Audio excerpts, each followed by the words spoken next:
Hello, this is Bill Steffen. Boy, what a cold air mass this has been over the eastern U.S.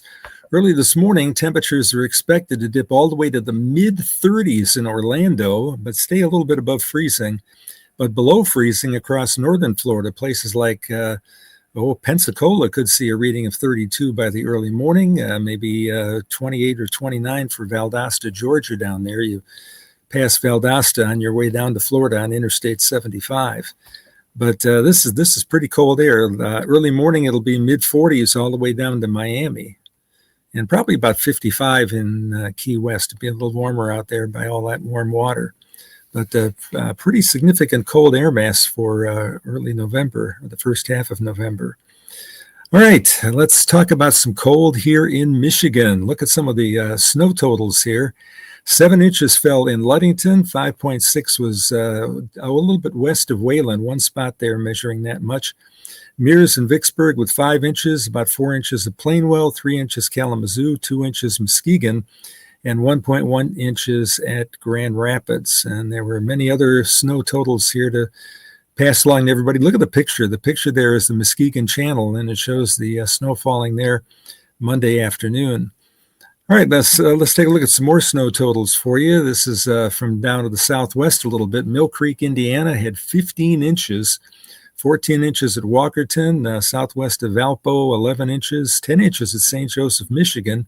South Bend, Indiana with 8.5, Bertrand, Michigan with 9 inches, and Stevensville had 7.7. That is also in Berrien County. So we didn't get that much inland, but some places near the lake got quite a bit of snow. Parts of western Oceana and western Mason County picking up about 5 to 8 inches of snow. And now we head up to the UP, and we'll take a look at some of the snow totals from up there, starting with Negaunee, where the National Weather Service office is located. 15.6 inches recorded there. Big Bay at 14 inches. Peshawar Besttown is in northwest lower Michigan, and Northport as well. Northport had 9 inches. Ublee is in the Thumb area, and they had some lake effect coming off the Lake Huron, and they picked up about 7.5 inches. It's all going to melt, and I'll tell you about that in a little bit. All right, let's move along here and see what we can take a look at here. Low temperatures, Monday's low temperatures, where it cleared out, and when there was snow on the ground, it really got cold. Pellston at 3 degrees, Cadillac at 5, New Haven at 6, that's up close to Petoskey. Let's see, Baldwin at 9, Harbor Springs at 12, Big Rapids reached 14. Grand Rapids missed a record temperature by 1 degree at 19. Muskegon setting a record low temperature at 20 degrees. Those are some pretty cold readings here, about as cold as it can get in the second week of November. But like I said, it is going to warm up here. Won't feel very warm. By the way, look at that picture. You can see the ship there in the distance. The snow squalls off the lake effect band was west of the ship. It was farther out in the lake. But interesting to see the ship there. A lot of shipping still going on in the Great Lakes. All right, we'll take a look at the sunrise and sunset time and a couple of other things here for you. 7:29, sunset at 5:22. We're down to 9 hours and 53 minutes of daylight. The average high is now below 50 degrees. An average day on November 11th has a high temperature of 49. The record high, 73 on the state in 1909. The record low temperature in 1987 was 18 degrees. And you can see the Holland Lighthouse there, the picture showing the snow coming down. And it was the visibility got down there to a little less than half a mile for a while when it was really coming down. And there was a wind with it too. Okay, let's take a look at the lake forecast here. Winds are going to pick up out of the southwest, and they're going to kick up in the afternoon to 15 to 30 knots. Waves could increase by evening to as high as 5 to 10 feet. A couple of water temperatures there for you. Reed's Lake at 49. Gale warnings in effect during the day today, so be very careful going out on those piers and breakwalls. And look at the picture. Right above the lighthouse, there's a ship. That was yesterday, and that Thunder Bay Island is close to Alpena out in Lake Huron. Okay, let's move on. Take a look at the snow that we expect here. Now, this is a 66-hour snowfall forecast, so it's over about 3 days, and it includes snow falling here overnight tonight. So it looks a little bit heavier than it's going to be here from here on out in lower Michigan. But you can see the snow continuing with lots of it east of Cleveland and also toward Buffalo and up toward the Tug Plateau, which is east of Lake Ontario. Those areas seeing some heavy snowfall. Let's zoom in just a little bit here, and I think the blue color there will kind of show you who got the most snow. We had that blob of about 5 to 10 inches across Berrien County. Some significant snow fell in parts of western Oceana, western Mason County, and then you can see the band off to the north with lake effect coming off of Lake Superior and Lake Michigan. And that little band of snow, the little band of snow which is up in the thumb area there that produced up to about half foot of snow there. Central part of the state hardly got anything at all, so there's no snow on the ground in Lansing or Jackson, Ann Arbor, or what we call the snow desert, which runs from Lansing north toward Mount Pleasant. All right, on we go on our weather journey. This is, I threw in a couple of slides here on Typhoon Feng Wong, which is a fairly big storm, as you can see. We got China in the upper left. The storm crossed the Philippines. Again, this is the second storm in a week to go across the Philippines. This one went north of Manila, up across the northern part of Luzon Island, which took a lot of punch out of it. And it will continue to move west for a little bit today and then turn, as so many storms have done, and it will go off toward the northeast over Taiwan. So we have a map here to show you the path of Feng Wong, and you can see it where it crossed Luzon there down in the bottom center. And then it's making that 90-degree right turn and passing over Taiwan. But you can look at the winds dramatically lower. 40 knots would be about 45, 46 miles an hour. So that's what they can expect in Taiwan. So not a lot of damage expected, though. The storm will produce some heavy rain and the possibility for some flooding there. All right, enough for the tropics. Let's get back to our weather here a little bit. Our headlines: mostly cloudy skies today. It'll become windy during the afternoon. It'll blow all the leaves around that fell down in the snow and the cold here. Isolated snow shower is possible yet, especially during the early part of the day. Milder weather coming our way in the second half of the week will send temperatures up into the 50s and melt the snow that we have around here. Taking a look at the forecast for today, we were stuck in the low to mid 30s yesterday. I think we make the upper 30s here today, but it probably won't feel that warm. Southwest winds in general 10 to 20 miles an hour, but 10 at daybreak and 20 late in the day. Maybe a 40% chance of a snow shower. Skies should remain mostly cloudy. Humidity down to 65%. And early morning low temperatures in the mid-20s. High temperatures for the state look like this. We'll pull out the maps, which have turned blue at the color table as we move down into the 30s and 40s. A little bit milder temperatures could occur at Lake Michigan, but that might not be until real late in the day. And when the wind's howling out there, like I said, it's not going to feel warm today. Temperature about 39 for Grand Rapids, 36 for Houghton Lake, 35 Gaylord, 38 Traverse City. If you're heading down toward Gary, Indiana, they have snow on the ground there, and that's why it's only 38 in Gary, but 42 at the airport in Chicago, where they didn't get as much snow, and that should melt off. All right, the high temperatures here for the day on Wednesday. We've got readings in the low 40s for the most part, and some mid 40s showing up there as well. Off to the north, just a 37-degree reading for Gaylord. If you're heading to Chicago, 42. Over toward Detroit, just 38 degrees here Wednesday afternoon. All right, the 5-day forecast looks like this, and look at those temperatures warm up: 39, 45, 52, 54, and 58 degrees. I may be a touch over optimistic here, but there is definitely a warm up on the way. If you're looking for a couple of nice days outside, by the way, it's going to stay kind of breezy here for a few days. Thursday and Friday look pretty nice. It should be mostly sunny to partly cloudy. The clouds are back on Saturday. I could have put in a chance of a shower late Saturday. There will probably be some scattered showers here by Saturday night into Sunday. And chance of a snow shower today, about 40 to 50%. I've got 20% out for Wednesday, but that may actually be more like 10 or 15%. So we may see a snow shower today, but other than that, the next 5 days here look pretty dry in West Michigan. And the long-range outlook again warms us up, so we're pretty confident the temperatures are going to bounce back up into the 50s here. This is the period November 17th through the 23rd, so if anybody's doing some early driving before Thanksgiving, you'll probably wind up with dry roads for the most part.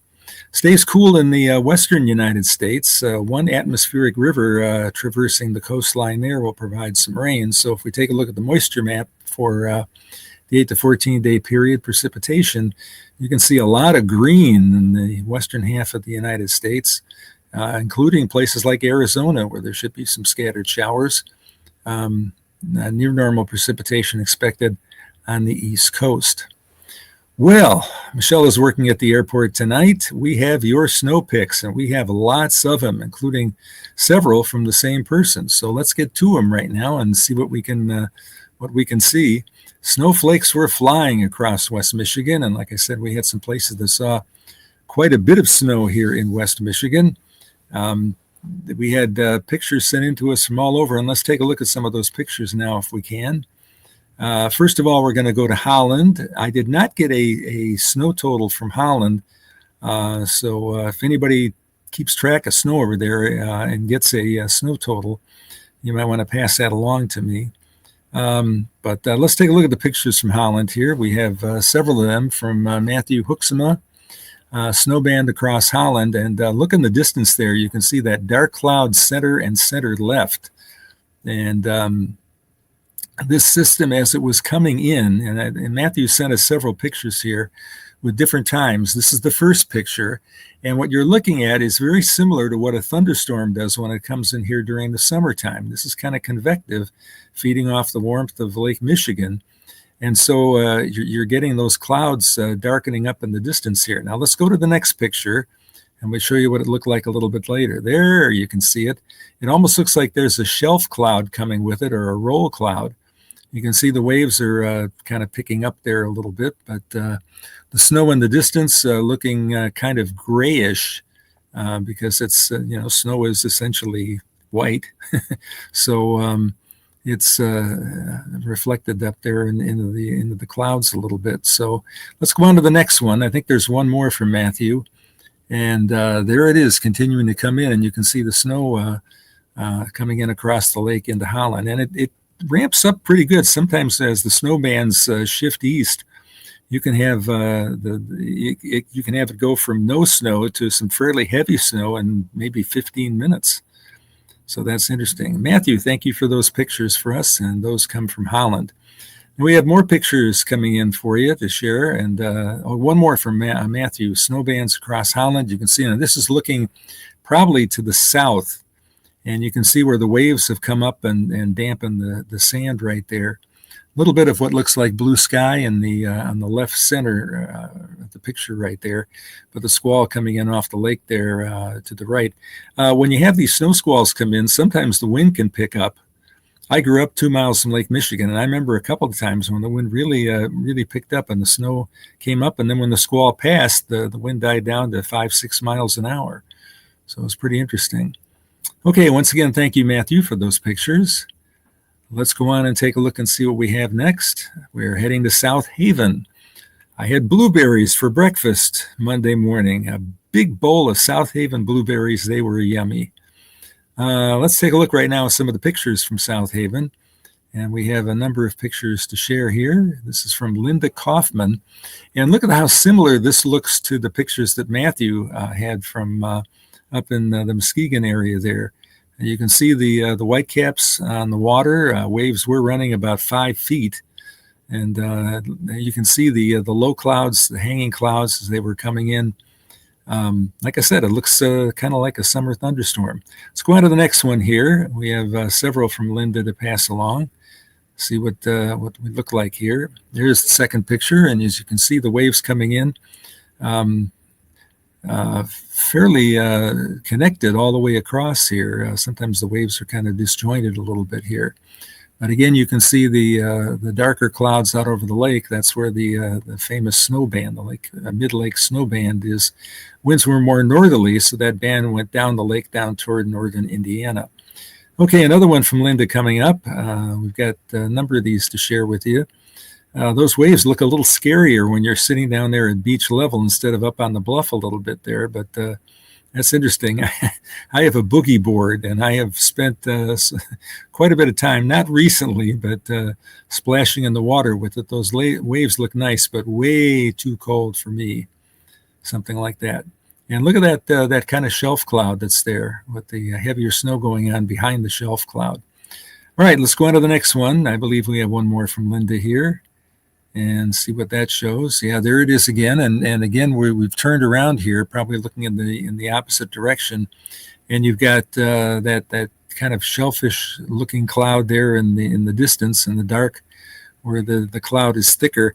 We saw cloud tops with some of these snow squalls here well over 15,000 feet. So they were, in fact, one was progged to be up as high as 25,000 feet. So that would be a pretty significant lake squall.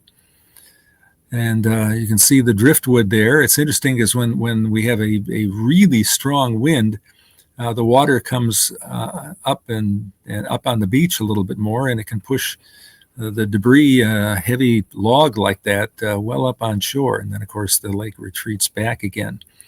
All right, so we have another picture, I think, from Linda. Do we have another one in the mix there? Oh, we're heading to Bensee County. I bet it's John Doherty. John, thank you so much for helping us out once again. You can see where Bensee is, a relatively small county by Michigan standards. It is west of Traverse City. All right, let's see what John came up with. And we have right there blue sky on the top of the picture there, snow on the ground. We had to report 5 inches of snow on the ground at Frankfort near the water there near Lake Michigan, where my daughter got her famous bowfin that allowed her to get a master angler patch. She was fishing off the channel there one day. She probably wishes it was something a little different than a bowfish, because it's not the most desirable fish to get, but she was happy she got it. And as you can see the snow showers there in the distance.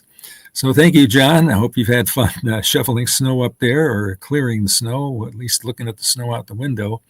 Next, we head to Muskegon and take a look at some of the pictures there. And in the Muskegon area, of course, John Scully is there in Muskegon. So let's see if this picture is from him.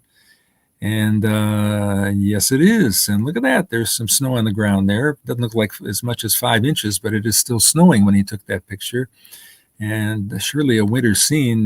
Fair amount of leaves have come off the trees there in Muskegon over the past 3-4 days here, as we've had the cold and the snow. So looks like winter. Thank you, John. Let's see what else we have here, if we have anything else. Nub's Knob near Harbor Springs. That's a ski area up there. That's the area that got really cold. We had temperatures up there in the single figures for a brief time. Much of the night temperatures were in the teens. So let's see. I don't know if this is from Nub's Knob itself, the ski area. Oh, no, from John Kimball. Okay, John. Thank you. So, and look at this. They're making snow. Now, it's going to warm up, but what the ski resorts can do is they can get out their groomers and their plows, and they can push the snow together in kind of a pile. And in doing that, that will last, especially if it's on a north slope and out of the sun a little bit. That's a neat picture. I'm going to use that again, if that's okay with John. We'll use that again as the snow season kicks up. Canonsburg used to have a camera, and they used to let me grab stills from that. Bittersweet has a camera, so I'll have to contact them and see if they're willing to have me use a couple of their pictures too. But we're all for promoting skiing here in West Michigan. It's the best skiing between the Appalachians and the Rockies, and I think in many respects, sometimes even better. We get some great days for skiing here, and we not only get a little bit more snow on this side of the lake, but often it's cold enough at night to make snow, even when it isn't during the day. So we can ramp that up a little bit. Let's go on to the next picture here, and let's see if we have another one from Nubs Knob. Yes, we do. And John said, not a cloud in the sky, 17 degrees, excellent snowmaking conditions. Hope it doesn't all melt. Well, a lot of it is going to melt, but I bet they can hang on to some of it. And, when they make snow like this, it's called a snow gun, where it shoots the snow out like that, but then it kind of spreads out and condenses out. And it kind of forms a little bit of a cloud. You're kind of walking into a blizzard when you're walking into something like that. But it's really neat how snowmaking like this has really improved the ski season and allowed us to make snow at night. In January, the average high temperature is 30, and the average low temperature is about 17. So even if it's 8 degrees warmer than average, it's still cold enough at night to make snow. So for those of you, thinking about that season ski pass, that's usually a pretty good deal. My daughter lived up in Traverse City, and they would, several times they got season ski passes. So then you don't have to feel guilty about only skiing for an hour, as opposed to a day pass where you feel like you have to stick around all day to get your money's worth. So it should be a great year for skiing in Michigan this year. Okay, thank you, John, once again. Comment, Bill, we need that snow here in Michigan to set a record. I never will forget one June day after it snowed. You informed everyone that July is the only month that has not snowed in Michigan. In fact, I remember talking to somebody who lived in Marathon, which is on the north part of Lake Superior, north shore of Lake Superior in Canada. And he said on June the 10th one year, he had 10 inches of snow on June the 10th. The school had already let out for summer break. And what did they do on their first day of summer vacation? They shoveled snow. So that's interesting. That can really happen. And keep in mind that the Weather Service records not just snow, but frozen precipitation. And frozen precipitation would include sleet and graupel, soft hail, that kind of thing. But yeah, it's kind of interesting. You get everything in Michigan, every different kind of weather. It's like old country buffet for weather. That's what Michigan is. All right. Thank you, Old Iron, for that comment. I really appreciate it. And let's see what else we got here. We may be toward the end here. We've had a lot of pictures. And by the way, we appreciate you sending the pictures. Another one here, about 2 inches of snow here on the lake effect edge of Cadillac, hiding the leaves. I should have raked yesterday. Boy, I've been there and done that. I have a ton of leaves out there now, and it's often too windy. I wait for the wind to just blow them against the back fence, and then last year I was picking them up in the spring. They were still out there, hadn't really decayed too much. But yeah, about 2 inches of snow on the edge of Cadillac there.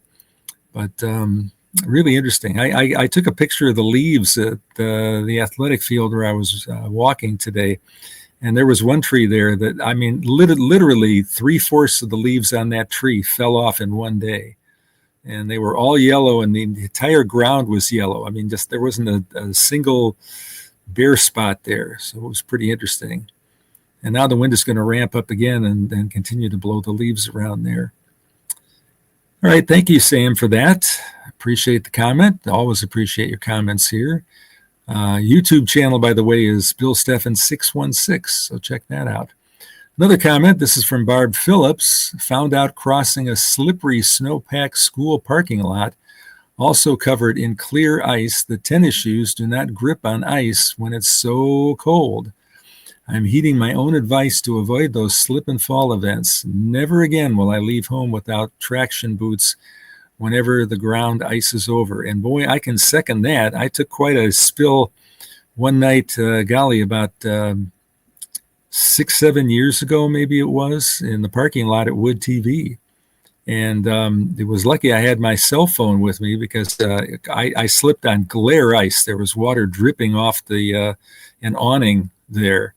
And I needed help to get up and to pick up all the, I was carrying a box of stuff, which made me heavier and I just hit the ice, and we had to pick up everything that was out there. But I was no worse for wear, and everything worked out. But slip and fall events are really bad. Sometimes you can get a pretty bad fracture from a slip and fall. So beware of that. Have good shoes. I threw out a pair of shoes about a month ago because they were just getting a little slick. So I went out and went over to store on Leonard Street there and picked up a couple of really nice shoes, and I have great traction with these. Really neat. Okay, let's see if we have something else here. Barbara, I hope you're on the mend there and doing well. Wind chill is vicious. It certainly is. And part of the reason it's vicious, Barb, is that we're not used to it. You get kind of acclimated to the heat and the cold, and it's quite a shock when we go from temperatures in the 50s to temperatures in the 20s, which is what happened. And that wind makes such a difference. I've noticed that because I walk very often, at least several times a week, and on days when it's cold but calm, you can make do. It's all right. But on days when it's really windy and cold, those are the days where it's just not pleasant, where you want to hit the treadmill in the back room there instead of heading outside. But I like going outside. I love watching the clouds, and so I can do my laps there and watch the sky. Really a great view of the sky from up there at the athletic field where I walk. Thank you, Barb. Appreciate it. Stay warm. Use a scarf, hat for sure, and mittens keep you warmer than gloves. All right, let's go on to the next slide that we have here and see what else we got. November 11th in weather history. This was quite the storm. What happens is something called a blue norther. Blue referring to the fact that this can happen with a blue sky. You don't always have a big squall or a thunderstorm or something like that to demarcate where a cold front is. So the cold fronts plunge south. The wind can be calm in places like Nebraska, Kansas, Oklahoma. And all of a sudden, the wind just goes north at 30, 40 miles an hour. Denver gets these blue northers too sometimes. And they could kick up the dust. And they're very dangerous. At least they were in the old days because people didn't know they were coming. You'd be out riding your horse for the day, and the temperature would start out, 60 at 10 o'clock in the morning, and by 5 o'clock, the temperature was down to 30, and it would be snowing or something like that. So really interesting. Let's see what Alex wrote here. Let's go back there. Cold snap, heavy temperature swings. The day began with temperatures in the 70s and 80s. Blizzards followed, tornadoes, including an F4 tornado, into a blizzard 1 hour later at Rock County, Wisconsin. 57 fatalities, and most of those were hypothermia, 205 injuries. And I bet it was more than that because we just didn't keep track of casualties as well, in 1911. That was the year my grandmother emigrated here to the United States, I believe. So you can see the temperatures there, how warm it was up into southeastern Michigan, and then that cold air plunging down Montana and the Dakotas. And these things will go all the way south into Mexico. They really will. If you get a strong blue norther, you can find the wind in all the way down to Guadalajara will change directions from the west into the north and pick up a little bit. So it's interesting. By the way, the cold front that's brought our cold air here has passed Miami, and it will go through Cuba and probably go all the way down to Cancun, Cozumel before it kind of falls apart. Don't know if it makes Puerto Rico or not, but this was quite a shot of cold air for November. All right, and now let's go on to the next one here. We have another slide. We're going to talk about Veterans Day. That's cool. Estimated 18 million veterans living in the U.S., 6.1% of the adult population. Half of them are 65 years and older, and that goes back to the Vietnam era for the most part. My father served in World War II. I think I've mentioned that before, but for those of you new to our little videos here, my father was in the Army Air Corps. He enlisted in 1940 because he anticipated we would be at war with Hitler. And around here, people said, we beat Germany in World War I. Don't worry about them. We'll be able to, they won't do anything. And sure enough, they did. My dad called Hitler a maniac and worse than Napoleon. So he enlisted, and then he went out to basic training at Rockford, Illinois. From there, he went down to Missouri, lived in a tent for about a year, became a machine gun instructor, and that's an interesting story. I behaved when I was a kid. When your father was a machine gun instructor, I was on the Tommy guns that were pretty common back then. You learn to behave, right? And my dad was a very, very calm, decent, kind, quiet man. I never ever heard him raise his voice. But anyhow, let's go on and talk more about Veterans Day here. The parade in Grand Rapids, by the way, is at 6 o'clock. It used to start at 7. It's at 6 o'clock, and I believe it still goes down Division and ends up at the Veterans little park right there on Fulton Street. I will not be able to make it this year, but most every year I am down there. And if you would like to come down there and salute the vets, many of them will be walking by, and we want to thank them for serving. And again, not very many World War II vets left with us. My father lived to be 90 and passed away, I believe, in 2003. So anyhow, thank you so much for that. World War I ended on November 11th, 1918. Originally, the day was called Armistice Day, and occasionally somebody still refers to it as Armistice Day. It was renamed Veterans Day in 1954. By the way, we had a very strong storm that went through the Grand Rapids area on Veterans Day in 1940. November 11th, and that storm produced the fastest wind gust ever measured in Grand Rapids at 80 miles an hour, officially measured in Grand Rapids at 80 miles an hour. Many trees down, hundreds of trees really down in the Grand Rapids area from that storm. And so we go back to 1954 when they changed the name to Veterans Day.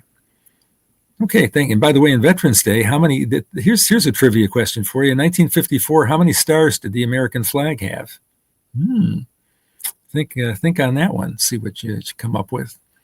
Veterans Day parade. Oh, we got a note on this. Thank you, Alex, for putting this together. Grand Rapids Veterans Day parade is at 6 p.m. There's a lunch at Grand Valley State University, the Grand Rapids campus, which is, I think, downtown. Free admission for veterans at the Meyer Gardens. We're members at the Meyer Gardens, and we certainly enjoy going there. So vets can do that. Muskegon, the Veterans Salute is at 2:30 p.m. at Muskegon Community College, MCC, at the Health and Wellness Center. In Hudsonville, there's a breakfast at the Harley-Davidson, and that's right on the expressway. If you're traveling down 196, they used to do free hamburgers in the afternoon. We used to stop by every now and then. My wife does not have a motorcycle now, but she had a motorcycle when she was a senior in high school. How many girls had a motorcycle when they were in high school? And so that was interesting. And my Uncle Felix was a motorcycle mechanic in Chicago, probably the best in Chicago, really. He worked for Gus at Gus's. And when he enlisted in the Army during World War II, I think I've told you this story before, he, being a motorcycle mechanic, the Brits were looking for motorcycle mechanics. So the Army loaned Felix to the Brits, and the Brits sent him to India. And he lived in India for 2 years and taught many people in India how to play harmonica. He had his wife send over harmonicas, and then he would pass the harmonicas out to his Indian buddies, and he would teach them how to play harmonica. So that's how that all got started. And I think it was dozens, if not hundreds, of harmonicas that he sent over there. And what they were doing is they were cutting trails through the jungle, and then moving supplies by motorcycle rather than trying to clear enough land for an airstrip. So that was interesting. And Felix knew how to do plumbing and electrical, and he and his brother Hank built a cottage all by themselves. They even did the fieldstone fireplace, did all the electric, plumbing, and everything. So he was a pretty special guy. All right, and there was a breakfast also at the Eisler Center at Ferris State University, 7:30 to 9 p.m. There are a number of businesses that also have breaks for veterans on Veterans Day. So look around the web and see what you can find. But again, we salute the vets, and if you can, take some time out and come to one of these events here, or maybe the parade in Grand Rapids, 6 o'clock, heading down south, down divisions in a southerly direction, and then stopping at the Veterans Park right there at Division in Fulton. Okay, anything else we got for you? Yes, there is. Boy, we're just chock full of stuff today. November 11th, 1926, the Grand Rapids Veterans Memorial Park was dedicated. Well, I was talking about that. We actually have the address for you, 101 East Fulton Northeast, Grand Rapids, 49503. I guess you can send the Veterans Memorial Park a letter or a postcard. Why not? A project of the Grand Rapids Council of the American Legion. I am a Sons of the American Legion member. With public contributions added to over the years to honor World War II, Korean, and Vietnam veterans, and of course some from the Gulf War as well. But we salute our veterans today, and like I said, the parade today starts at 6 o'clock downtown in Grand Rapids. Okay, anything else that we have for you here? November 11th, 1921, the Tomb of the Unknown Soldier was dedicated. A photo from 1943. It has been colorized, and they did a good job of colorizing it. You might want to, I'm not going to take the time to talk about it much now, but you ought to read up about the Tomb of the Unknown Soldier and the guards that they have there and what they have to go through to be a guard, what a prestigious position that is in, and how they have to be out there in the rain and the snow and the freezing rain. But that was dedicated in 1921, so that was more than 100 years ago. And the photo was from right in the middle of World War II in 1943. All right, let's move on to the next one. I don't always look at these slides ahead of time, so I don't know what's coming, but we'll see. And okay, November 11th, well, that's fitting, isn't it? Isn't that appropriate? November 11th birthday, General George Patton was born in 1885. I believe he passed away in a car accident, if I'm not mistaken. But he was something else. And if you want to read about him, World War II general, was commander of many troops, and was one of the generals that helped us to win back Europe back in the 1940s. But we'll give a posthumous birthday salute to George Patton. And let's see what else we have. We have anything else here for you? Atticus Finch from John Doherty up in Benzie County. The Atticus Finch, that is a goldfinch, by the way. Atticus Finch was a reference to the movie To Kill a Mockingbird, if anybody remembers seeing that. That came out in, I think that was still black and white, if I'm not mistaken. So that must have been 1960-ish, maybe.